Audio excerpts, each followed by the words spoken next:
뉴델리 공항에 내려 시차를 극복할 겸 인도 남부 출신의 친구 안내를 받아 간디의 추모공원인 라지가트 참배에 나섰습니다. 랄킬라 남동쪽 야무나 강가 언덕에 있는 라지가트는 인도말로 라지는 왕이고 가트는 강이라는 강을 이르는 계단이라는 말로 화장터를 이야기하는 거랍니다. 바로 이곳이 마하트마 간디, 인도의 시인 타고르가 지어진 이름인 마하트마 간디, 즉 모한다스 카람찬트 간디의 유해를 화장한 곳입니다. 그곳은 검은 대리석으로 추모단을 만들고 정면에는 간디가 마지막 남긴 말이라며 라히람 올라마시니어 라고 쓰여 있고 1년 내내 꺼지지 않는 가스 장면 등이 놓여 있습니다. 라지가트를 들어서면 추모단에 이르는 길가로 가지각색의 부겐베리아가 눈길을 사로잡습니다. 마하트마 간디를 모든 인도인이 존경하며 경건한 마음으로 이곳을 방문하겠다라고 덕담을 하니 아내하는 인도 친구가 의외의 말을 하는 게 아니겠습니까? 인도인의 25%는 그럴지 모르지만 인도인의 75%는 전혀 그렇게 생각하지 않는다는 겁니다. 오히려 75%의 인도인은 인도의 아버지처럼 존경하며 사진을 품고 사는 인물이 따로 있다는 겁니다. 바로 나는 내가 원치 않게도 힌두교로 태어났지만 죽을 때에는 힌두교도로 죽지 않겠다며 1956년 10월 14일 2일 만에 50만을 불교로 개정시켰던 인도 하층민의 바바사헤프 아버지 같은 스승인 불가촉 천민 파리아 출신 림라오 람지 암베르카르 박사입니다. 인도 불가촉 천민으로는 처음으로 미국 컬럼비아 대학 경제학 학사, 석사, 박사와 미국 변호사 자격, 그리고 영국 런던 정경대학 경제학 박사, 영국 그레이버 학원 수료와 영국 변호사 자격을 취득하고 영국의 인도 총독부 노동부 장관과 독립인도의 첫 법무부 장관을 역임한 분입니다. 이분의 인생은 카스트 신분제 폐지와 여성 하층민의 인권운동으로 아롱져 있습니다. 카스트 제도가 명시되고 불가촉 천민의 힌두 사원 노역 의무가 들어있는 힌두 만우법전 폐기를 주장했습니다. 반면에 마하트마 간디는 힌두교 카스트의 세 번째 계급인 바이샤에 속하면서도 카스트 제도를 수호한 있는 자들의 하수인이었다고 비판을 하는 겁니다. 인도를 다시 바라보게 하는 순간이 아닐 수 없었습니다. 결국 인도가 파키스탄, 방글라데시, 버마로 분리 독립될 수밖에 없었던 데에는 이 무시무시한 카스트 제도가 존재한다는 사실도 느끼게 되었습니다. 인도 정부는 인도는 하위계층에 대해 사회보장을 한다는 명목으로 1931년에 이어 2010년에 카스트별 인구조사를 했습니다. 바로 암베르카르 박사가 1936년에 사별한 부인을 죽은 뒤에나마 지워달라고 애원했던 바로 그 불가촉 천민 명부를 보완하여 재작성한 것이죠. 아리아 인종인 브라만 4%, 크샤트리아 7%, 바이샤 14% 등 상위 세 카스트는 인도 인구의 25%를 차지하고 비아리아 인종인 수드라 59%와 불가촉 천민인 파리아 16%는 75%입니다. 결국 힌두교 영향권의 상위 세계급 25%와 힌두교를 믿는 하위계층의 일부를 제외하고는 75%에 가까운 인도인이 힌두교를 버리고 회교도와 불교 등 다른 종교로 개종을 오랜 역사에 걸쳐 해오고 있는 거죠. 문득 한국에서의 이승만 박사의 모습과 인도의 마하트마 간디의 모습이 오버랩 되었습니다. 간디의 화장한 추모단에 참배하겠다는 생각을 버렸습니다. 상인 계급 바이샤로 태어나 귀족 브라만과 무사 크샤트리아를 위해 살다간 간디에게 더는 존경을 표하고 싶지 않았습니다. 대신 틈틈이 람바오람지 암베르카르 박사를 공부하여 다시 인도를 방문할 기회가 있다면 그분의 추모단에 진심 어린 존경을 표해야겠다고 마음 먹었습니다.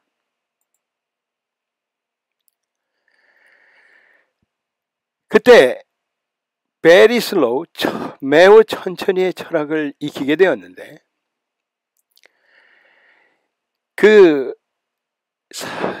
인도 적응을 위해서 이 구석구석 여행을 했는데 그때 차도와 인도조차 구분 없이 차와 뚝뚝이와 오토바이와 자전거와 사람이 엉켜서 그야말로 혼돈의 극치를 이루고 있었습니다. 시내 관광을 하던 노년의 역사 교수님이 길 건너편에서 기다리라고 했습니다. 그래서 어찌 길을 건너야 할지 대책이 서질 않는 내 꼴을 보고는 한마디 했습니다. Very slowly. 응? 그게 무슨 말씀이지? 차와 뚝뚝이를 운전하는 사람들의 얼굴이 눈에 들어오고 눈빛이 들어오고 길을 건너는 모든 사람의 얼굴과 눈빛이 눈에 들어옵니다. 매우 천천히 걸어가니 나는 그들의 눈빛과 교감하며 very slowly, 매우 천천히 안전하고 가뿐하게 혼돈 속의 차도와 인도를 가로질러 그 노 교수님이 기다리라고 한 길 건너편에 무사히 도착했습니다. 빨리빨리의 한국 사람 유전인자를 발휘했다면 살아서는 벗어날 수 없는 그런 혼돈을 very slowly로 화합했습니다. 불가로 치면 황장대사급의 대오 각성의 한 소식 득도를 한 느낌이었습니다.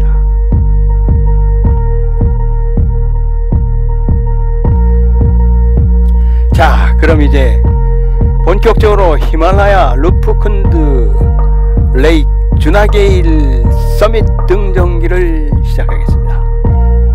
신비의 6월 호수를 갔습니다.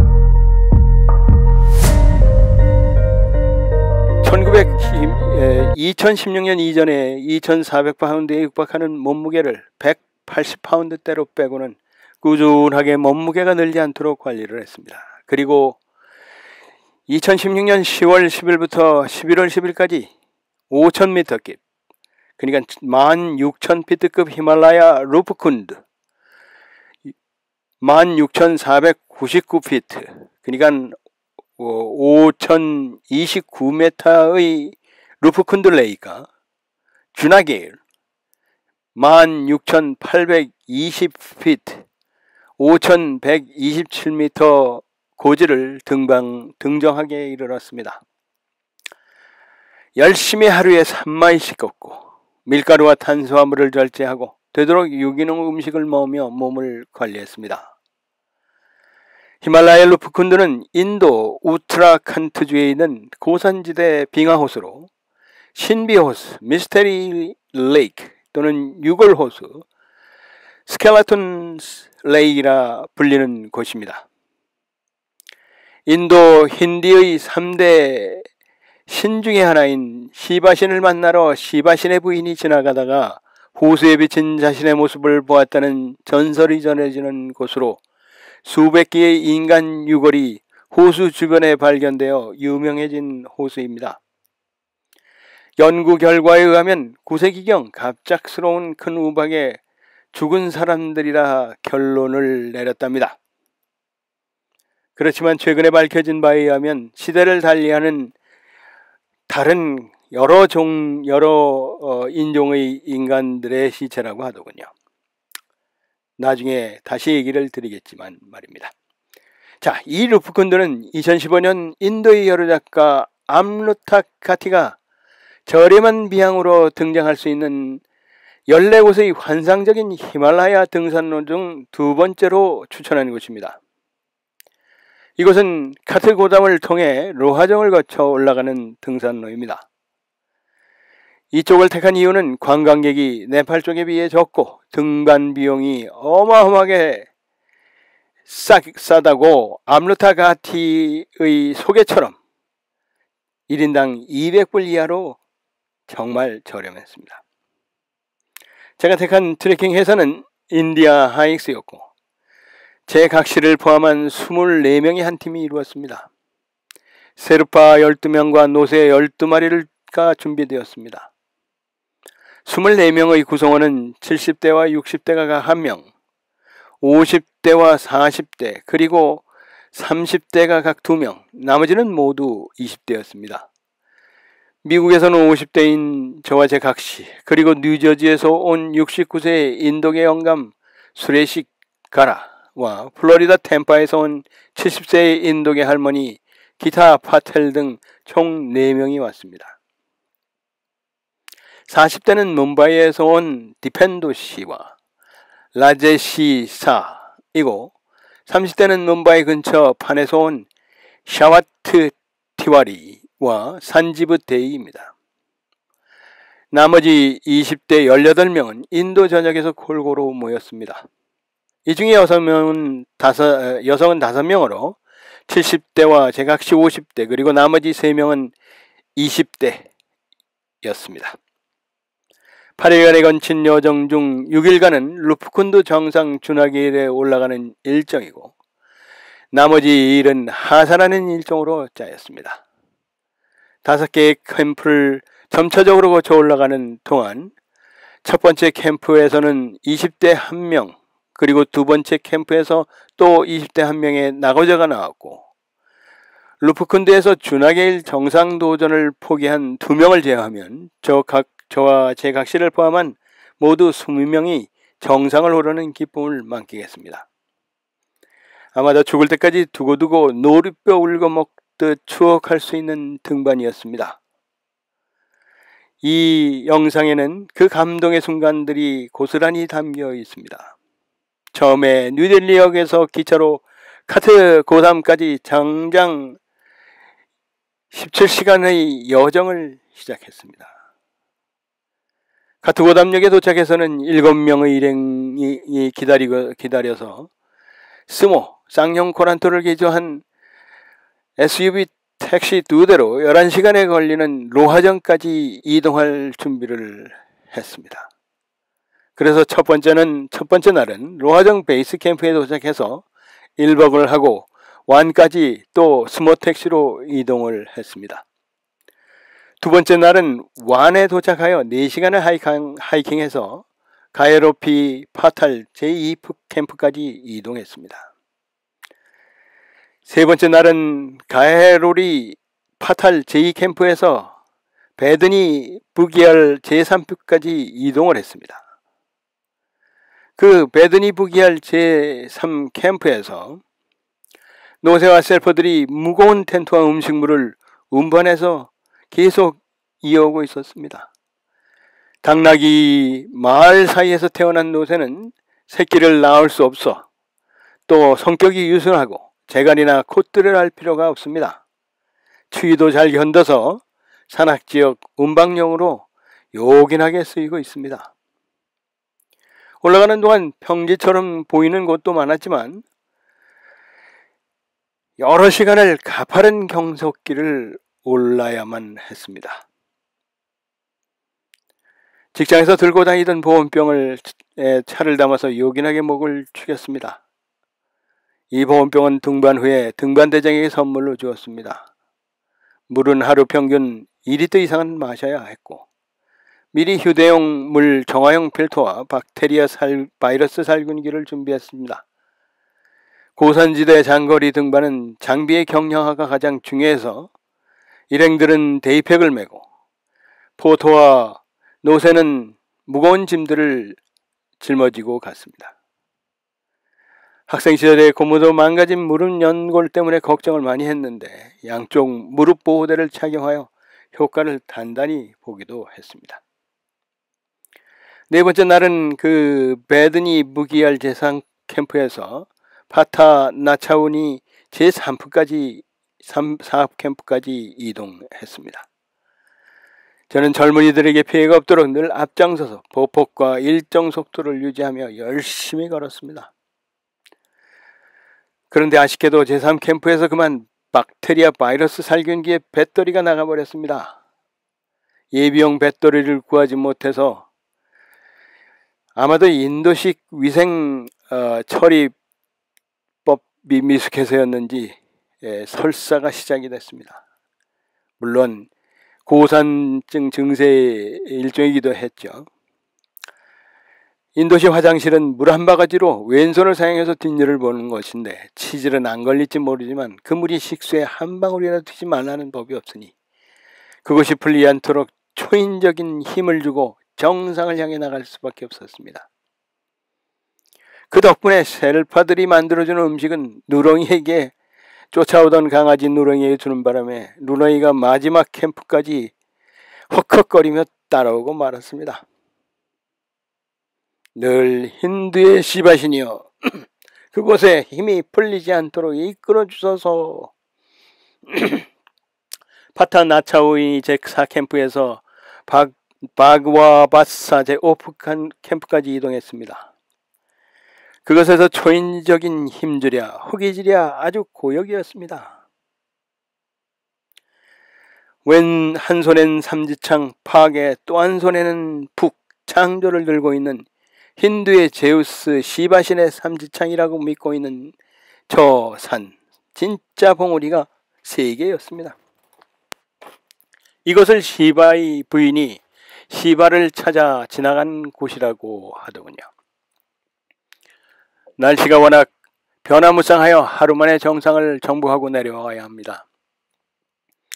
새벽 1시에 출발하여 정상에서 밤을 피하는 방법으로 등정을 준비했습니다.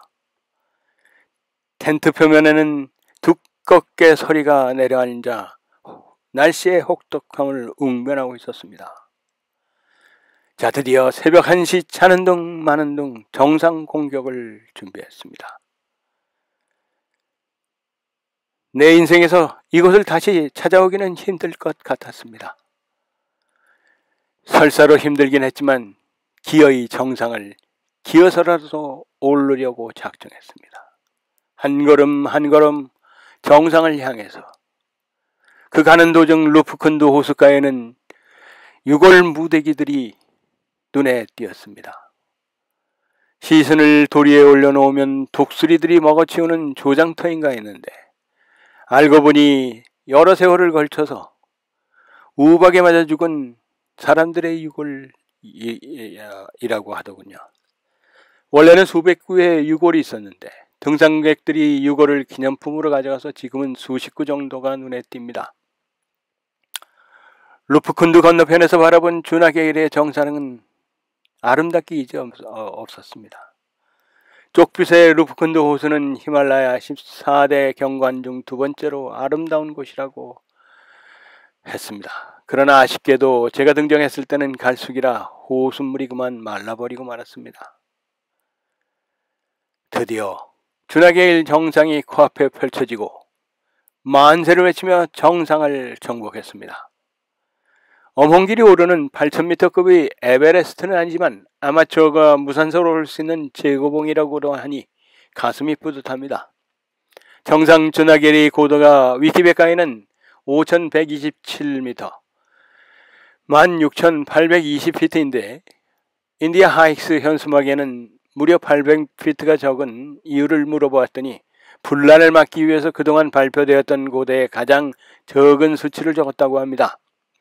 이 등산 일정은 루프쿤두가 목표이지만 성취욕에 따라서 정상 주나게일까지 등반하고 연속하여 하산하여 바그와 바사 제5 캠프를 지나쳐 파타 나차우니 제4 캠프에 도착하는 긴 일정입니다. 7일째 되는 날 파타 나차우니 제4 캠프에서 1박을 하고 세 번째 캠프, 두 번째 캠프를 지나쳐 완에 도착하여 스머를 타고 로아정 베이스 캠프로 복귀를 했습니다. 하산 후에 베이스 캠프에서 인디 하이스 등반대장으로부터 등반 인증서도 받았습니다. 이어정 파티를 겨뤄서 69세 된 수레시 갈라의 70세 생일 파티가 이어졌습니다. 이 등정을 함께한 팀과 셰르파들, 또 함께하여 준 제각시를 비롯한 팀원들 24명, 안내원 3명 모두에게 감사한 마음을 아직도 가지고 있습니다. 8일째 되는 날 다시 11시간을 승어를 타고 카트고람으로 돌아와서 1박을 하고 기차를 타고 17시간을 날려 델리로 돌아와 나머지 3일간의 인도 여행을 끝마쳤습니다.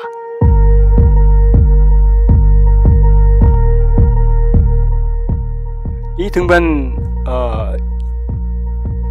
사진들을 보다 보면 누런 강아지 한 마리가 나옵니다. 동네에서만 놀았던 모양인지 3000m급 제2 캠프를 넘어서니 두 마리 개가 쫓아왔는데 검은 개는 포기하고 사라졌고 누렁이만 제 캠프 앞에 누워 자고 함께 가쁜 숨을 몰아쉬며 등반길에 올랐습니다. 제가 마침 속이 안 좋아서 음식을 내어주니까 그 음식에 목숨을 건 듯 보였습니다. 함께 등산하는 인도 친구들은 이 누렁이가 나와 전생에 아는 사이였나 보다고 사진을 마구 찍어댔습니다. 그래서 인도의 개들에 대해서 한번 살펴보았습니다. 인도의 너저분한 길거리에는 구걸하는 불가촉 천민들과 쓰레기 더미를 뒤지는 소와 돼지, 그리고 개들을 만나게 됩니다. 서로서로 무관심 속에 살아갑니다. 삐쩍 마른 배고픈 개들에게는 반려견에 익숙한 외국인들의 적선은 허기를 달래기에 좋은 기회입니다. 인도적 히말라야를 등반하기 전 시차를 극복할 겸 3일간 골든 트라이앵글, 뉴 올드 델리, 아그라, 제이포를 여행하며 버퍼 타임을 가졌습니다. 길거리를 배회하는 소나 돼지보다 상대적으로 몸집이 작아서인지 질 수 없이 오가는 차에 개들이 치여 죽고 방치되는 걸 몇 번 보았습니다. 쓰레기 더미에는 오물이 잔뜩 묻은 카드볼을 뜯는 소들을 보니 소를 성스럽게 취급하다느니 하는 이야기는 인도를 그럴듯하게 보이려는 인도 상류계층의 선무활동이었다는 것을 몇 시간 지나지 않아 알게 되었습니다. 인도의 떠돌이 개들은 15,000년이라는 역사를 지닌 세계적으로 가장 오래된 인도 고유 상품이라고 합니다. 최근 영국의 BBC 보도에 의하면 인도의 떠돌이 개들은 3,000마리에 달하고 3,000만 마리에 달하고 광경병이나 개에 물려서 1년에 2만 명의 인도인이 목숨을 잃는다고 보도한 바가 있습니다. 늘어나는 떠돌이 개들을 처리하기 위해 개를 식용으로 하는 인도 동북부나 중국 변방 쪽으로 개들을 몰아내는 방안도 논의되고 있다고 합니다. 아무튼 인도에서 떠돌이 개들과 인도인들의 일반적인 모습은 서로 무심한 듯 살아갑니다. 히말라야 산골의 개들은 동네 꼬마들의 친구이기도 합니다. 이번 히말라야 등반길에도 산골 동네 꼬마들과 개들이 라마스테 하며 몰려들었습니다. 그 중에 검둥이와 누렁이에게 먹다 남은 음식을 주었더니 젊은 검둥이는 3,500m급 제2캠프까지 동행을 해주었고 나이가 제법 먹은 누렁이는 5,000m까지 함께하는 신기를 보여주었습니다. 가난한 주민과 배고픈 개들이 비슷할 것 같고 산골 주민도 선뜻 개주인 노릇을 하려고 들지 않을 것 같습니다.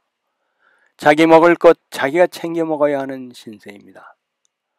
물론 인도에서 대학을 나온 IT 분야 엔지니어들처럼 함께 동반한 인도의 중산층들은 자신들이 애완견을 키우기도 합니다만 길거리 개들은 애완견으로 생각하지는 않더군요. 매 끼니 속이 안 좋아 내 몫의 음식을 챙겨준 누렁이가 그 음식에 목숨을 걸었는지 제 텐트 앞에서 잠을 자며 함께 힘들어하며 정상 근처까지 함께 해주었습니다. 그 모습을 본 인도 친구들이 누렁이가 내가 전생에 아는 사였을 거라며 사진을 찍어대고 누렁이를 귀여워해 주었습니다. 그 누렁이와 함께 5,000m의 히말라야 루프쿤드 주나게이를 등반한 이야기를 이 사진과 함께 소개합니다. 아이에게 과자 초콜릿을 주었고 개들에겐 먹다 남은 음식을 줬더니 등반길에 앞서거니 뒤서거니 따라온 겁니다.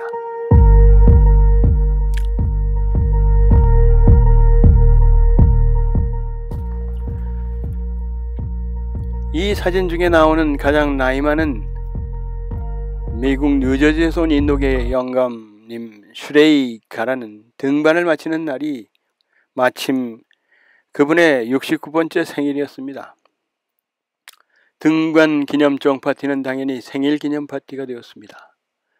이 영감님은 평소에도 아프리카의 키로만자로 등을 여행하는 전문 여행가인 듯 했습니다. 젊은 시절에는 IT 계통 엔지니어로 살았다고 합니다. 그리고 지병으로 수술을 받고 난 이후 집에 부인도 놔둔 채 전 세계 하이킹 코스를 돈다고 합니다. 바로 이분을 보면 정말 나이는 숫자에 불과하다. Age is just a number를 실감하게 됩니다.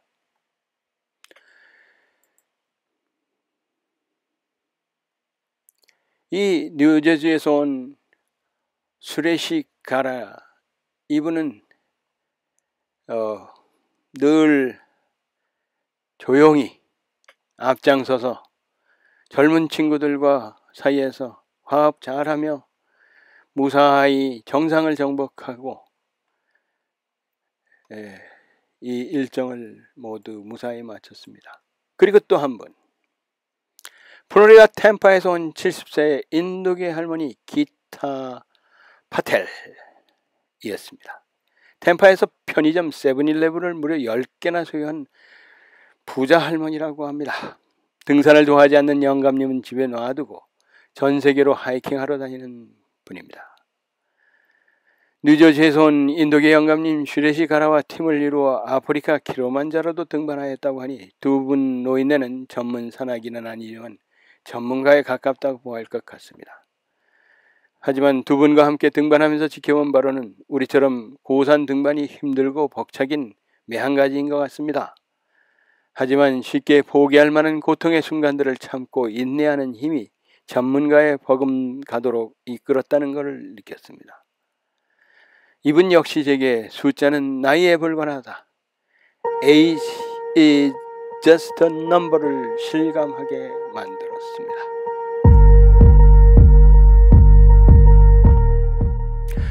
그러면 그 루프쿤드 호수에 널려져 있는 해골들에 대한 이야기를 잠시 더 해보겠습니다.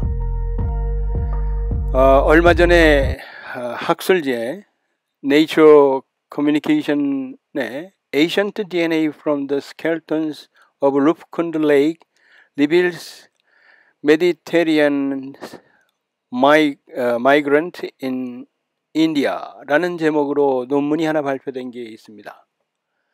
그 내용을 살펴보니까 인도 북부 우트라칸드주 히말라야 산맥 5,229m 고원의 일명 해골 호수로 유명한 루프콘드 호수가 있다.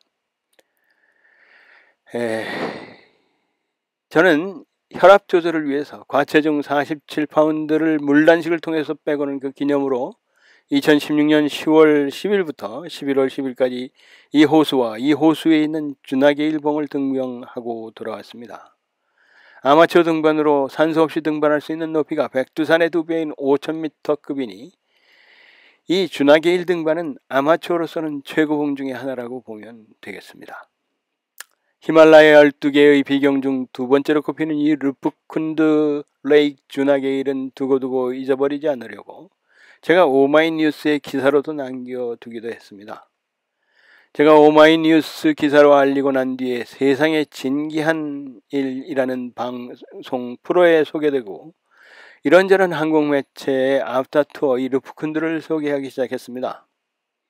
오늘은 네이처 커뮤니케이션이 DNA 연구 결과를 소개했는데 그 해골들이 연대를 달리한 서로 무관한 무리의 해골이고 인종도 각기 다르다는 연구 결과를 발표했습니다.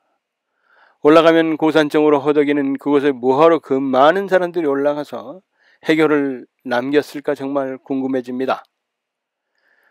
그리고 돈 많이 들고 등반객으로 번쩍거리는 네팔 쪽 히말라야와는 달리 이 등반은 순박한 인도 사람들과 상상 이상으로 저렴한 포터 비용을 비롯해 가성비 최고의 등반로였습니다.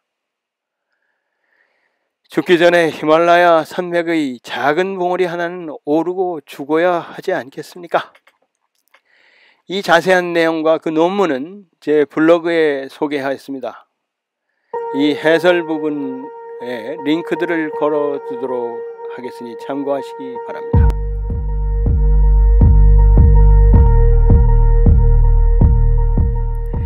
인도 사람들과 팀을 이루어 등반도 하고 그 전에 또 아는 인도 친구들을 통해서 등반하기 3일 전, 등반 후 3일 전 이렇게 인도의 삶 속으로 들어가다 보니까 수많은 얘기들을 하게 되고 또 제가 잘못 알고 있던 내용들을 바로잡게 되는 계기가 되었습니다. 그 중에 하나가 인도 사람들은 소고기를 먹지 않는다가 포함되어 있는데 그 문제에 대해서 한번 이야기하겠습니다.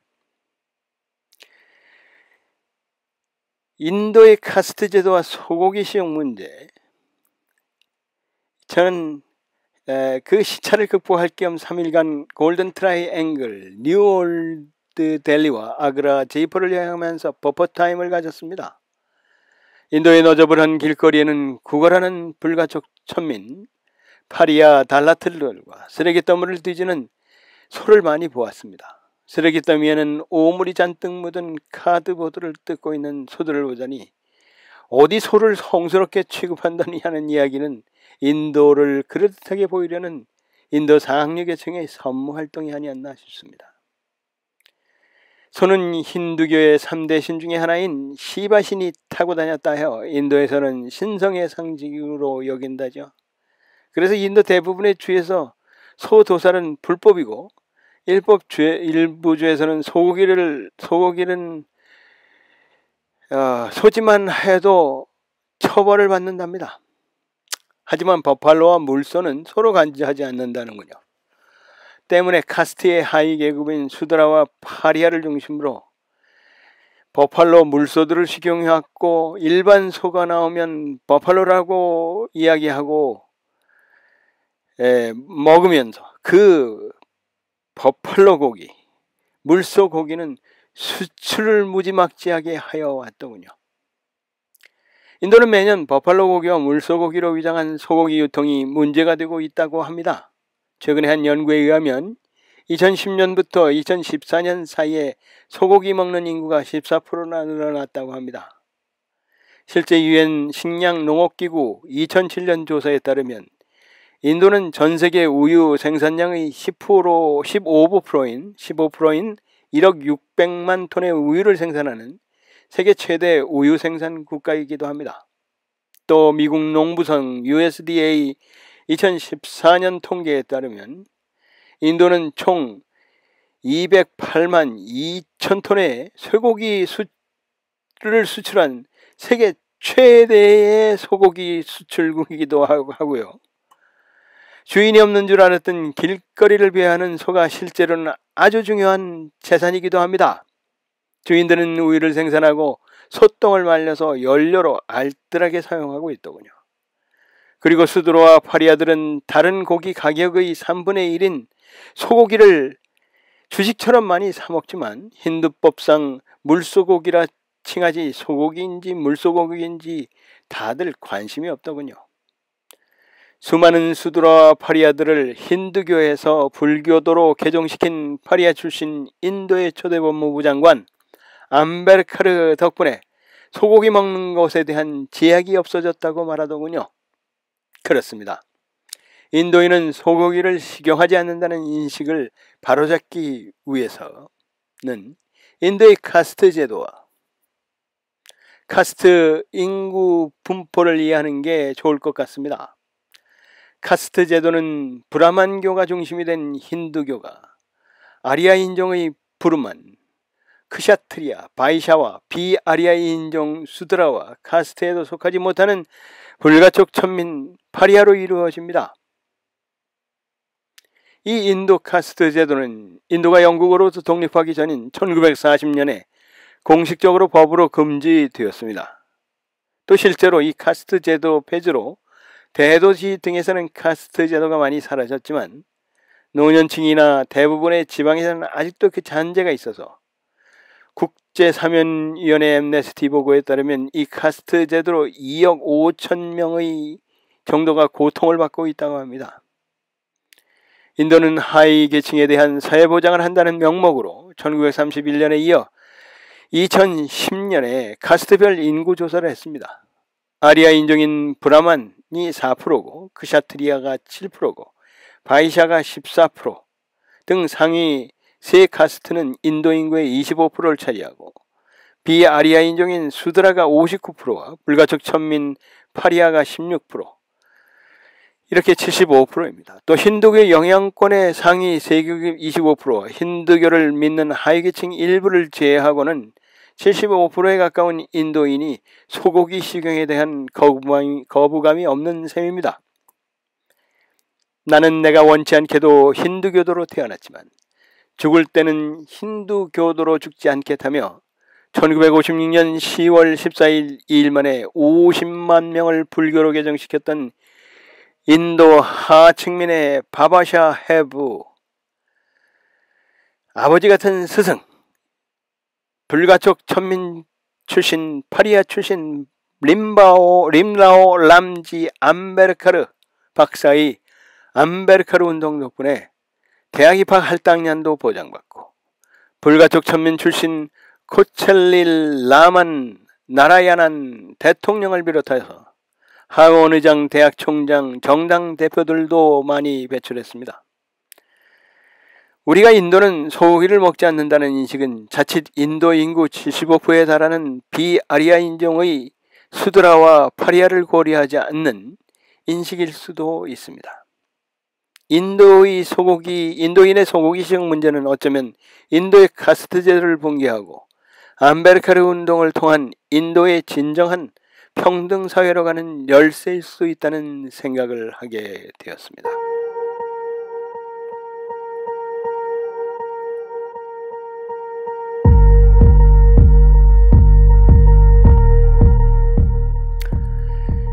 인도는 정말 다양하고 아주 방대한 그런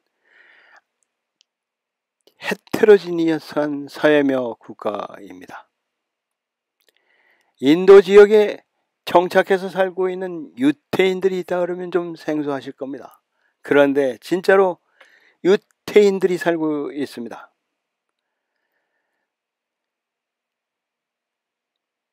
(2016년 1월 5일) 인도 동북부에서는 6.7의 강진이 발생했습니다.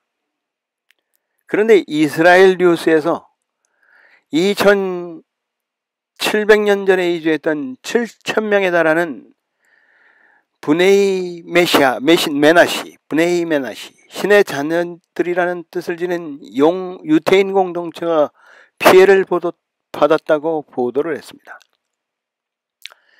그때는 유태인들이 인도에 많이 사는구나 하고 말았는데 인도적 히말라야를 다녀오고 난 뒤에 자세한 곡절이 궁금해졌습니다.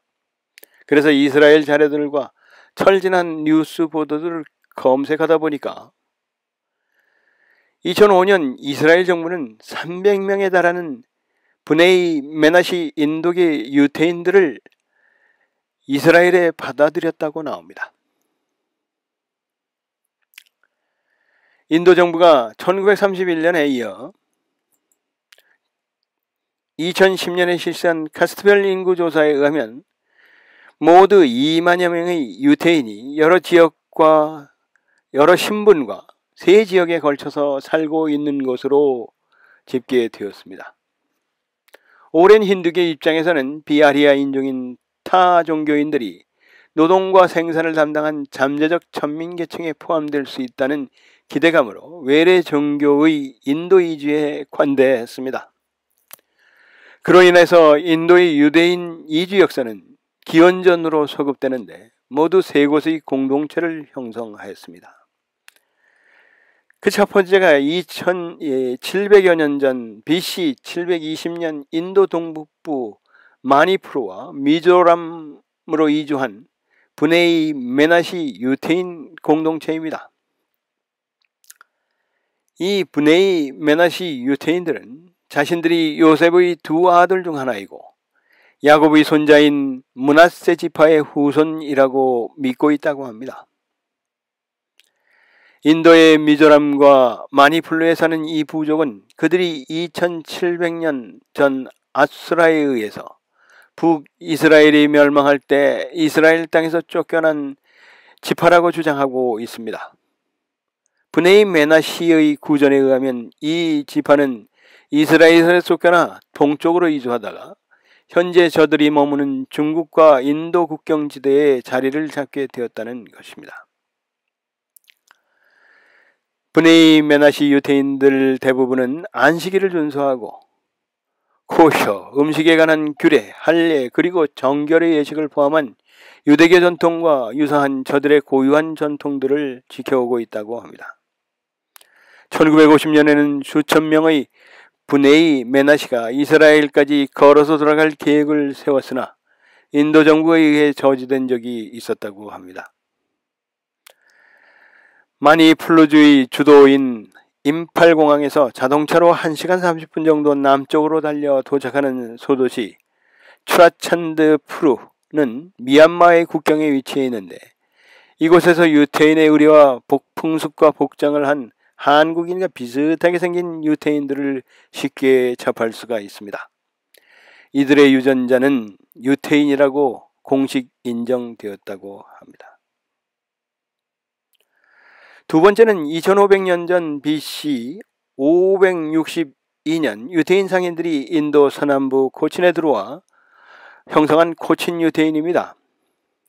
인도 서남부에 위치하고 아라비아 해와 인도 최대의 벤바나드 호수와 접점 지역인 코친항은 인도 케탈라 공항이 지척입니다. 인도에서 가장 깨끗하고 문맹률이 0%인 곳으로 인도에서 유아 사망률이 가장 낮고 평균 수명이 가장 높은 곳으로 유명합니다. 인도에서 가장 오래된 항구인 코치는 예로부터 케랄라 해상무역의 중심지 역할을 해왔습니다. 중국과 아라비아 상인들이 전진기지였던 코치는 근대 들어 포르투갈, 네덜란드, 영국 등 열강이 가축을 벌였습니다. 이 코친항에서 남쪽으로 향하면 유서 깊은 유태인 마을이 있습니다. 향신료 무역을 중개하며 신둥지를 틀었던 유태인들은 포르투갈 항해자인 바스코 다카마가 상륙하기 이전까지 이곳 상권을 주도했습니다. 카도문, 후축 등 값비싼 향료들이 코친을 통해 중동과 유럽으로 이동되었습니다. 골동품거리로 명성을 얻고 있는 유태인 마을 골목에는 향신료 가게와 페르시아 골동품 상점들이 빼곡하게 들어차 있습니다. 유태인 마을 끝자락에는 파르데시 시나고그라 불리우는 유태인 회당이 들어서 있습니다. 코친의 유태인들은 난민으로 이제 왔다기보다는 상권을 따라서 오고 간 빈번한 이주가 분명합니다. 16세기 초 이전에는 검은 유태인 고아가 자리를 잡았다면 16세기 초 이후에는 스페인, 포르투갈, 중동에서 흰 피부의 유태인 칼라가 몰려왔습니다. 검은 피부와 흰 피부의 유태인 쌍방이 갈라지고 여기다 유태인과 노예 신분의 현지인 첩사에서 출성한 카스트상 지위가 낮은 메슈아라림이라고 불리는 제3의 집단이 출현했습니다. 다른 신분의 유태인들이 함께 예배를 드리지도 못했습니다. 번성기를 구가하던 코친의 유태인은 20세기 중역 이스라엘 건국 이후 모두 팔레스타인 땅으로 돌아가고 2010년에는 9명만 남았다고 기록이 나옵니다. 또 세 번째는 2010년 뭄바이를 끼고 있는 마하라 슈라주에 이주한 베네 이스라엘 유태인 공동체입니다. 2010년 현재 베네 이스라엘 인구는 13,000명으로 인도 서해안 마하라슈트라주 주도인 뭄바이 주변에 삽니다. 뭄바이에는 1995년 11월에 뭄베이로 개명하였습니다. 구전으로 전해오는 이들의 인도 정착은 1937년에 책으로 정리되었는데 이들은 시리아 왕인 안티오코스 에피파네스의 유태인 박해 당시에 이스라엘 갈릴리 지역에서 탈출했다고 합니다. BC 175년에 배가 붐바이 남쪽 30마일 부근에서 난파하는 바람에 7가족만이 가까스로 생존하였고 그때 이들은 모두 경전을 읽었고 가까스로 유태인 기도문을 기억했다고 합니다. 이들은 몇 가지 힌두 관습들을 받아들였지만 여전히 안식일과 유대교 축제를 지켜왔습니다. 출생 자녀들에게는 할례 의식을 준수하고 음식물에 관한 유대교 계율을 지키며 유대교 신앙 고백인 세마가 유지됐습니다. 베네 이스라엘은 인도 중부와 서부의 말라타 쪽 근대 언어인 인도 아리아어에서 파생한 마라티어를 사용하며 인도의 카스트 제도를 받아들였습니다. 이들은 오랜 세월 힌두교, 자이나교, 불교, 무슬림교와 평화롭게 어울려 살아왔습니다. 1820년에서 1830년까지 10년 동안 영국령 뭄바이로 불리던 이 도시에는 이라크, 이란, 아프간에서 바그다디 유대인 2,000명이 몰려들어 섬유공장과 국제무역상을 운영하며 상권을 휘어잡았습니다. 이어 1930년대에 들어 마지막으로 도착한 유태인은 유럽에서 온 난민 유태인이었습니다. 흰 피부의 유대인, 검은 피부의 유대인 모두 영어에 능숙했기에 영국 통치하에서 크게 성공을 거두었습니다. 군대에서도 공훈을 세웠고 관리, 무역상, 상점주, 장인 등에서 두각을 나타냈습니다. 이들은 뭄바이 대학에 진학해서 히브리어에 전념하여 유대의 고전을 마라티어로 번역했습니다. 졸업 후에는 기술자, 법률가, 교사, 과학자 등으로 활약했습니다. 1937년에는 뭄바이에서 유대인 시장이 나왔습니다. 시간이 지남에 따라 이들은 외부 세계와 소통하면서 현대 유대 종교 의식을 받아들이게 되었고 인도의 많은 유대인들이 작은 촌락을 떠나 뭄바이와 주변 지역에 모여 살게 되었는데 이곳에 이 지역 유대인 대부분인 12,000명의 유대인들이 거주하고 있다고 합니다. 2008년 11월 26일 촉발된 인도판 911으로 불리는 뭄바이 동시다발 테러에서 171명의 희생자를 내면서 수천 년간 인도인들과 평화롭게 공존해온 뭄바이 유태인 사이가 흔들리기도 합니다. 이 테러로 유대교 정통파 종교시설인 차바드 하우스에서 테러범들에게 인질로 잡혔던 유대교 율법 교사인 라삐 부부 등 유대인 6명이 희생당했습니다. 고대로부터 이주해왔던 수많은 유대인은 인도가 1947년 8월 15일 영국으로부터 독립한 이후 새로 건국된 이스라엘로 귀환했습니다. 2010년 인도 정부의 카스트별 인구 조사에 의하면 이제 남아있는 인도의 유대인들은 뭄바이 중심의 베네 이스라엘 유대인 13,000명과 푸네이 메나시 유대인 7,000명 그리고 코친 유대인 9명 정도가 남아있다고 합니다.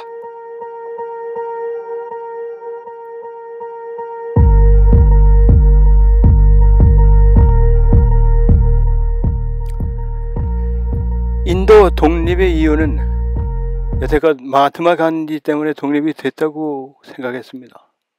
그런데 알고 나니 간디 때문이 아니라 네타지 보스라는 인도 국민군 때문이었습니다.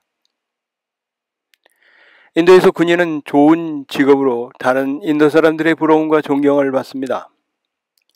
군인 선발 시험도 경쟁이 치열하고 인재들이 많이 지원합니다. 인도 쪽 히말라야를 등반하기 위해서 틈나는 대로 인도 친구들과 대화를 나눴고 또 그 이후에도 계속해서 대화를 이어가며 인도 관련 인터넷 신문 기사들을 훑어보게 됩니다. 몇 해 전 연초에 보도된 인도 관련 뉴스 중에 이런 기사를 발견하고 놀라지 않을 수 없었습니다. 2016년 1월 인도의 모디 총리는 전격적으로 인도 국민군 인디안 내셔널 아미 총사령관을 지낸 네타지 수바스 찬드라 보스와 관련된 비밀 문서 100점을 공개했습니다. 인도 식민지 시절 영국 총리를 지낸 클레멘트 애틀리의 발언이 또한 충격적입니다. 영국이 인도를 포기한 이유는 국민회의의 마하트마 간디 때문이 아니라 네타지 보스가 조직한 인도 국민군 인디안 내셔널 아미 때문이었다고 밝히고 있습니다. 인도 국민군의 존재를 알게 됨으로써 대영제국 인도군 브리티시 인디안 아미는 더는 영국의 뜻에 따라 움직이지 않게 되었다는 것입니다.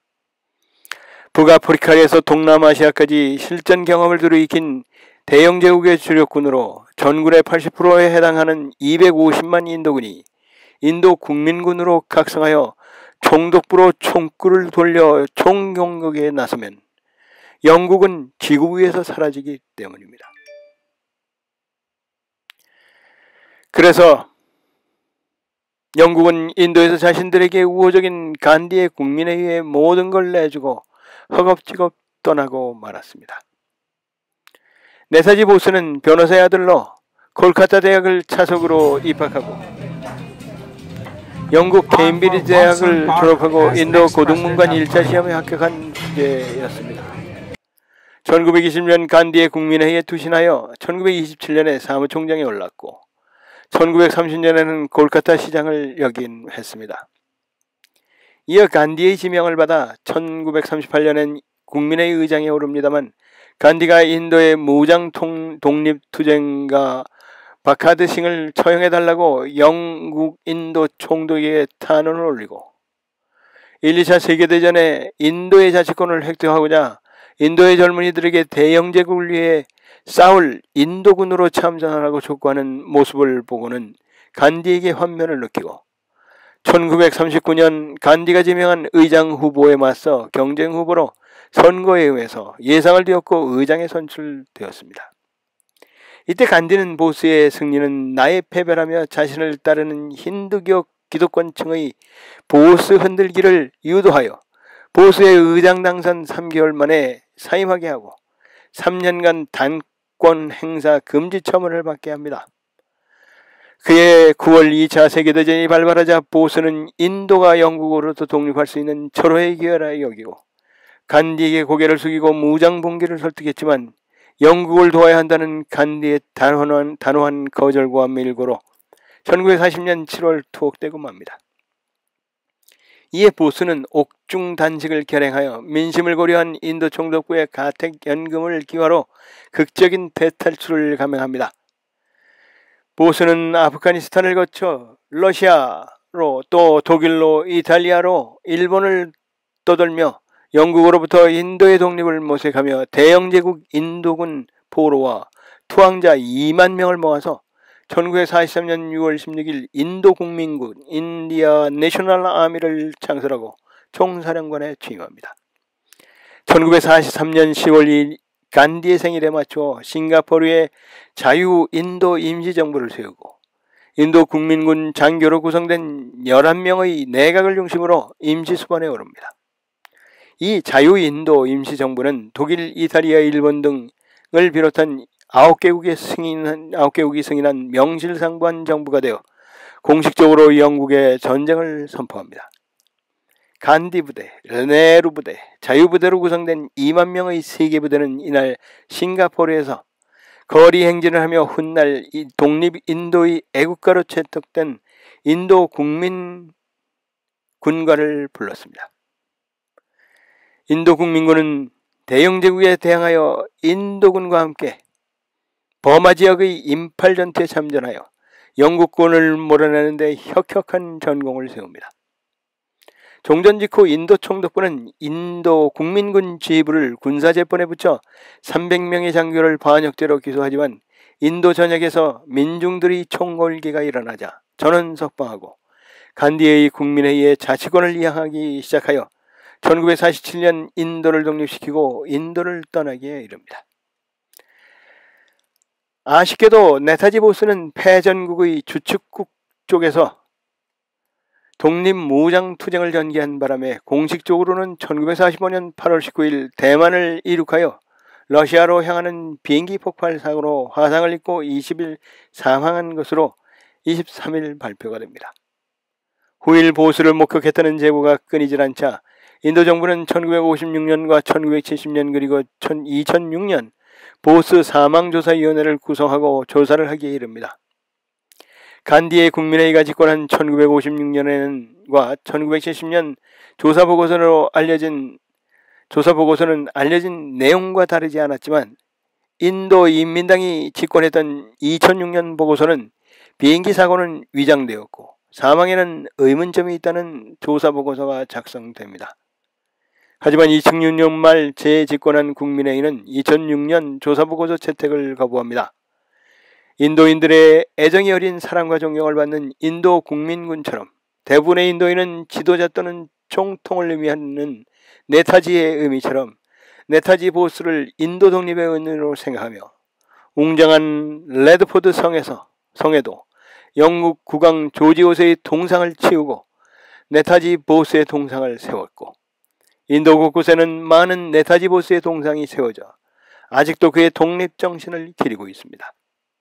보스에 대한 인도인들의 정서는 마치 버마의 아웅산, 베트남의 호지명, 인도네시아의 스카르노, 신중국의 모태통, 북조선의 김일성, 이집트의 나세루, 유고의 나토처럼 인도의 독립영웅으로 자리잡고 있습니다.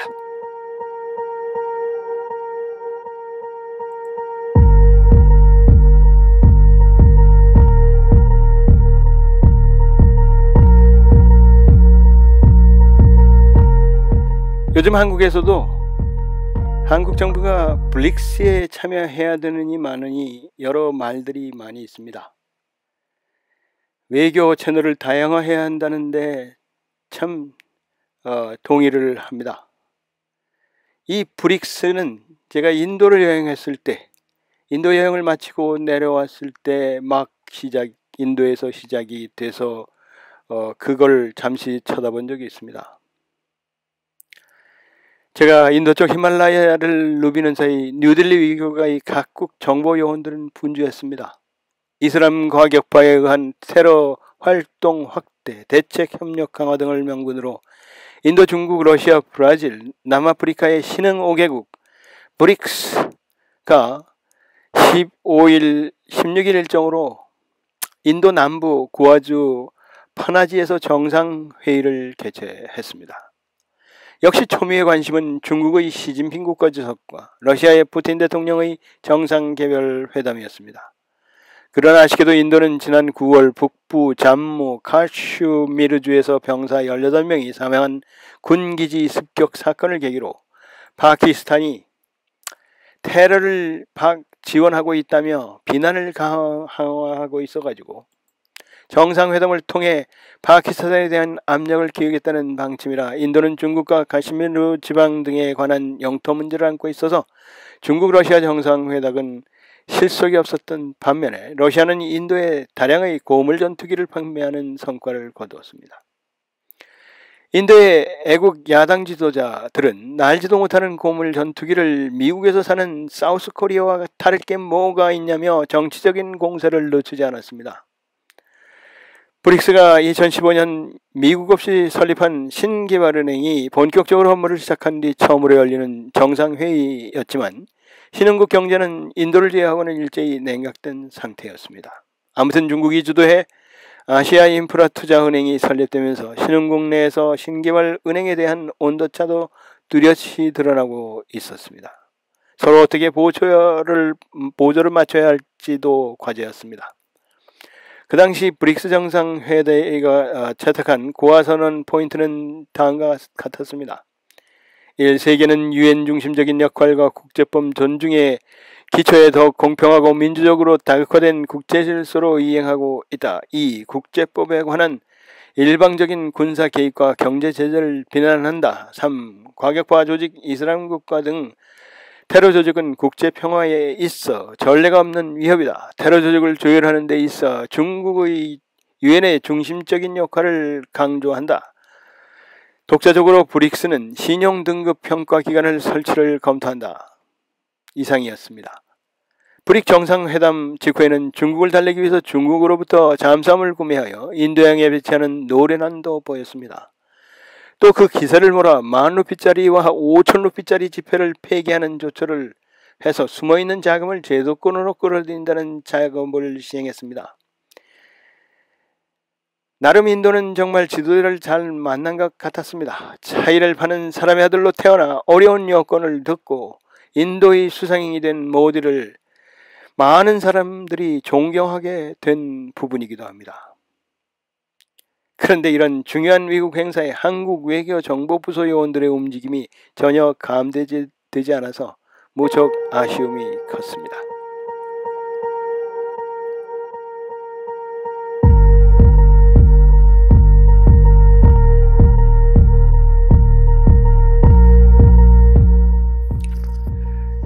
그 인도 쪽 히말라야 등정을 마치고 한국을 방문하는 동안에 2016년 11월 초 인도 수상 나렌드라 모디는 세금 추적에서 빠진 검은 자금에 빚을 주기 위해 전격적으로 1,000루피 약 20불 정도 되는 돈이고 500루피 약 10불 정도 되는 돈의 사용을 금지하고 새 지폐를 발현해서 환전에 들어갔습니다. 저도 인도에서 쓰던 돈이 있어서 인도 친구에게 달러로 환전을 부탁했지만 미국 달러로는 워낙 적은 돈이라 별 감흥이 없었습니다. 아무튼 그래서 가지고 있던 1,000루피, 500루피는 휴지 쪼가리가 되고 말았습니다. 아무튼 그 인도에서 느꼈던 모디 수상의 지도력과 브릭 정상회담에서 보여준 그의 아주 독특한 외교력, 그리고 그 사람이 살아온 배경 등을 고려할 때 이 모디 총리의 조치는 인도를 위한 모디의 사랑과 애정이 느껴지는 조치라고 생각이 되었습니다.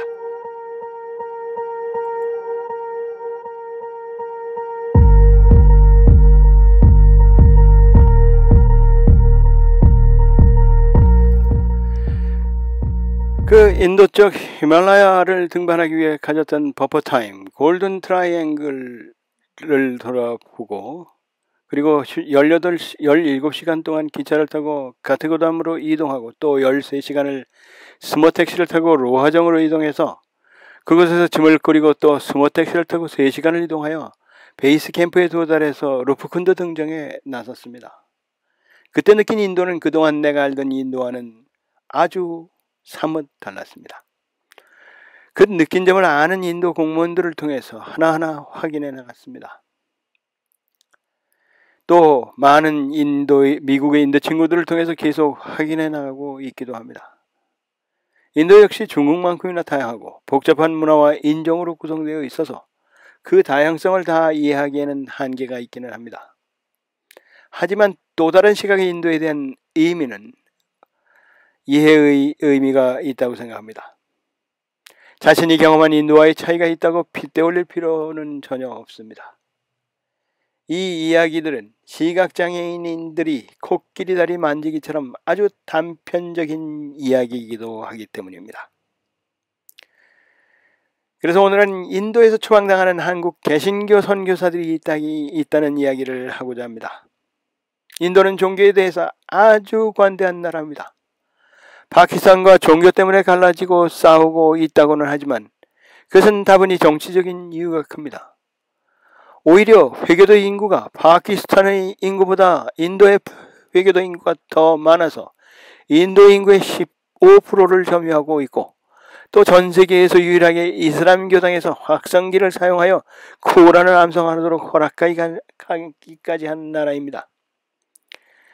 여기저기 천주교 성당도 즐비하고 인구의 5%가 천주교 신자인 나라로 성녀 데레사까지 배출한 나라입니다. 인도 방문 중 이런저런 경로로 알고 지내던 인도 공무원들을 만났습니다. 그런데 많은 이야기 중에 나의 조국 대한민국의 개신교 선교사들을 매년 수십 명씩 추방하고 있다는 말에 깜짝 놀라지 않을 수가 없었습니다. 인도의 힌두교 사원을 훼손하고 인도의 물가가 워낙 싸기 때문에 한국 선교사들이 하인을 두고 돈을 주고 신자들을 모은다는 겁니다. 추방 이유는 불법 외환거래입니다.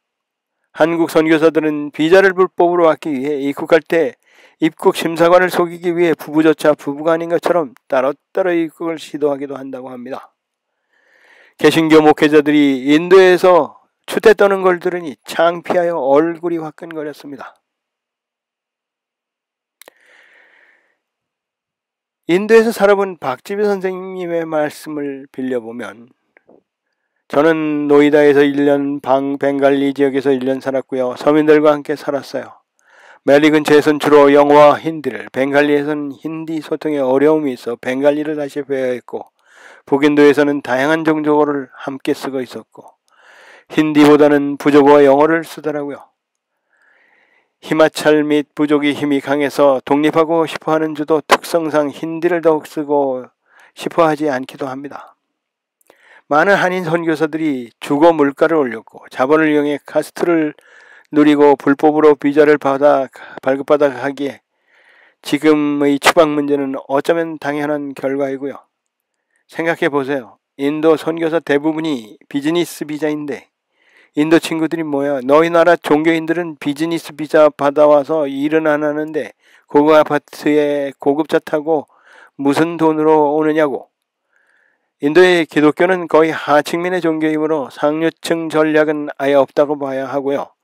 그렇다고 서민이나 하층민도 아닌 게 개신교 선교사의 삶 수준 자체가 너무 괴리감이 커서 인도 서민들이 친견을 하지만 받아들이진 않아요. 다 아는 거죠. 외국인이 와서 친해지면 도움이 되겠다 하지만 신뢰는 하지 않는다는 거죠. 영상은 슬럼가를 찍어가지만 실제로는 슬럼과 소통하지도 않아요. 나쁘다기보단 한국인이 인도 슬럼에서 살 수가 없겠죠. 기후도 일단 다르고. 하지만 그 현실과 신앙의 간격을 채우기 위해 고민하고 기도하는 분을 별로 만나지 못해서 아쉬웠죠. 인도에 가서도 인도 음식을 먹지 않으니 지금 한국 교회를 보면 됩니다. 여기서 배운 것을 거기서 하는 거죠. 한국 개신교의 한계인 거예요. 네팔에서 살고 있는 김설미 선생님도 말을 보탭니다. 네팔도 상황은 비슷합니다. 그런데도 이런 얘기를 한국에서 하면 다들 자기네 선교사는 그런 사람 없다고 하더군요. 네팔에서는 그런 사례를 아직 듣지 못했습니다만 네팔에서도 한국 선교사들은 관리 대상입니다.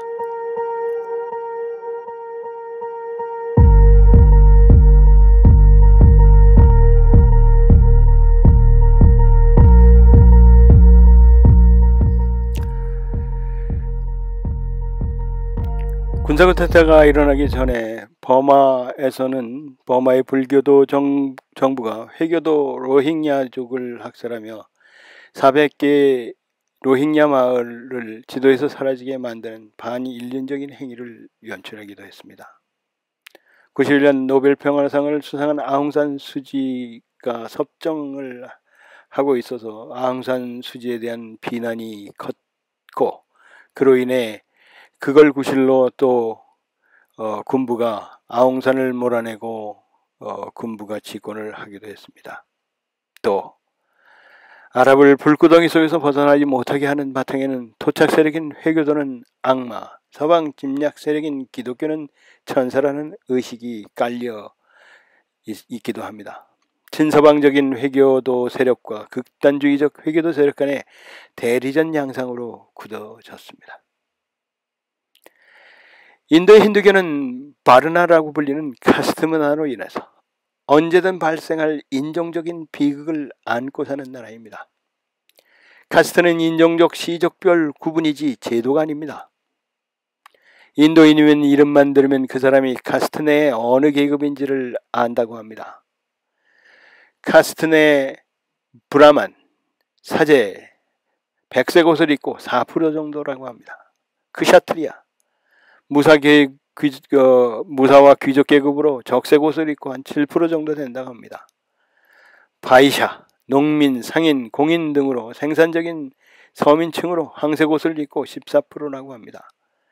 이 세 계급은 자신들 스스로 검은 백인이라 부르는 아리아의 인종으로 인도 전체 인구의 25%를 차지합니다.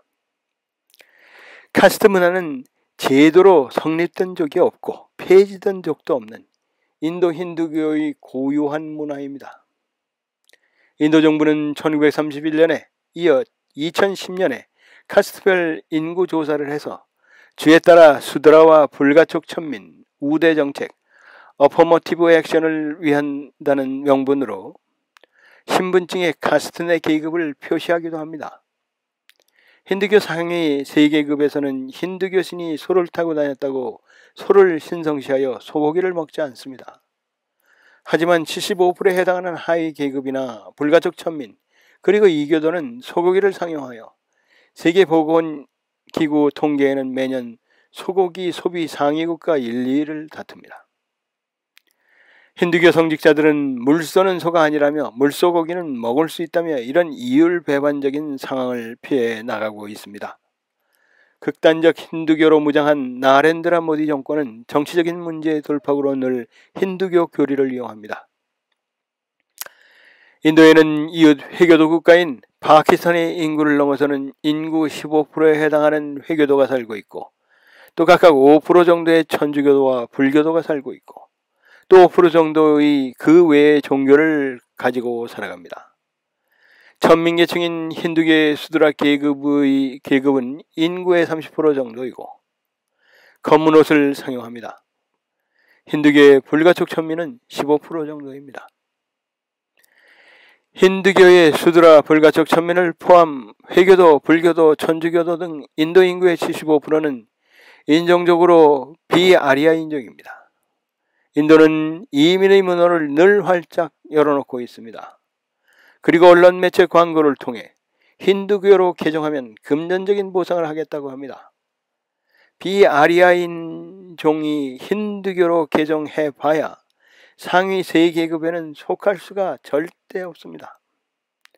자신도 바이샤, 농민, 상인, 공인 등 생산적 서민인 황색 옷을 입는 14%의 계급이었으면서도 250만 인도의 젊은이들을 대영제국 인도군 브리티시 인디언 아미로 내몰았던 굴스 친영파 모한다스 가람찬드 간디는 오로지 25%의 인도 아리아 인종의 기득권만을 위해서 살았습니다.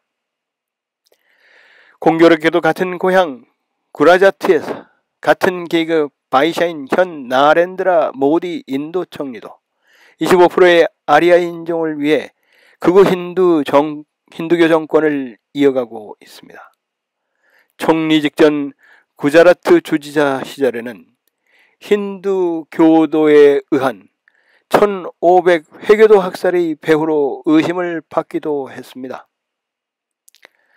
인도 아리아 인종의 입맛에 따라 불가촉 천민도 대학 총장도 되고 장관도 되고 또 인도의 대통령이 되기도 하지만 어김없이 카스트 힌두 아리아 인종의 기득권을 지키기 위한 꼭두각시 모습을 여지없이 보여주었습니다. 2016년 인도를 방문하고 다른 계급, 다른 종교의 인도 지식인 친구들에게서 전해들은 카스트 힌두 아리아 인종의 만행은 이루 헤아릴 수가 없습니다. 종교를 정권 쟁취의 수단과 자신들의 부와 권력을 지키는 도구로 이용하는 악마들은 한국에서도 변하지 않고 개신교 장로, 대통령의 목사들의 태극기 부대 지원과 집권자들을 위한 조찬 기도회나 불교의 각고목 싸움 등으로 나타나고 있기도 합니다. 다시 인도로 돌아가 나는 내가 원치 않게도 힌두교로 태어났지만 죽을 때는 힌두교도로 죽지 않겠다며 1956년 10월 14일 2일 만에 50만 힌두교 인도인들을 불교로 개종시켰던 인도 하층민의 바바샤 헤프 아버지 같은 스승 불가촉 천민 파리아 출신 림라오 람지 암베르카르 박사의 삶에 경의를 표하면서 한국 패친들에게도 인도에 대해서 좀 제대로 알고 넘어갔으면 하기를 바라는 바입니다.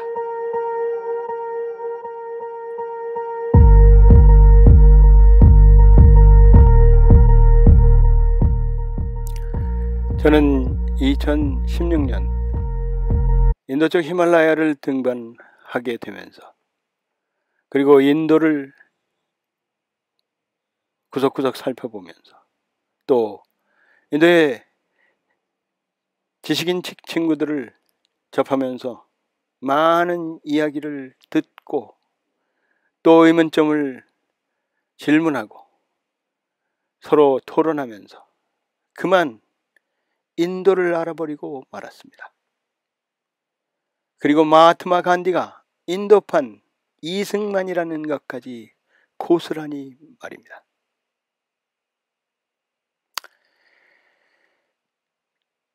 우리 한국에서도 독립운동에 대해 상해 임시정부나 김구를 세워놓고 공격해야 그보다 더 치열하고 강력한 독립운동가들이 사라지게 됩니다. 이것은 흠많은 평화주의자 마르틴 루터 킹을 찬양함으로써 말콤 X가 컬트 속으로 묻혀버리게 되고, 목숨 걸고 인도의 독립을 위해 싸웠던 수많은 독립투사와 훌륭한 정치 지도자들이 알려지지 않는 이유와 같습니다. 대신 인도 독립운동에 있어 좋은 집안 출신의 남아프리카 보호전쟁에서 영국군의 앞잡이 노릇을 했으며 영국 정보부의 지원을 받은 영국 변호사 마하트마 간디가 가장 큰 스타가 되었습니다. 그는 단식하는 데 단련이 되어 있었습니다.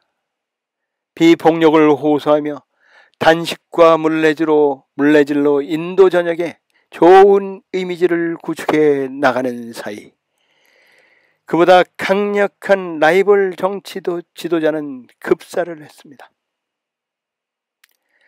간디는 그 뒤를 이어 전국적인 정치 지도자가 되어 영국이 제안한 인도의 분리 독립을 받아들였습니다. 우리가 남북한 분리 선거를 하듯 말입니다. 그러나 이용 가치가 사라져 지원이 끊긴 간디는 이제 정치적으로 입지가 취약하게 됩니다. 어느 정도 정체가 드러난 그는 결국 종교 분파와 정치단체에 의해 수많은 공격을 받다 결국 암살을 당하게 되는데, 그런 간디를 영국이 위대한 영혼이라고 띄워줌으로써 그는 선진국이 정한 성인의 반열에 오르게 되었습니다. 그리고 영국 의사당 앞에는 비폭력과 평화를 외치는 헐벗은 그의 동상이 사람들에게 비폭력의 귀감이 되도록 전시되고 있습니다.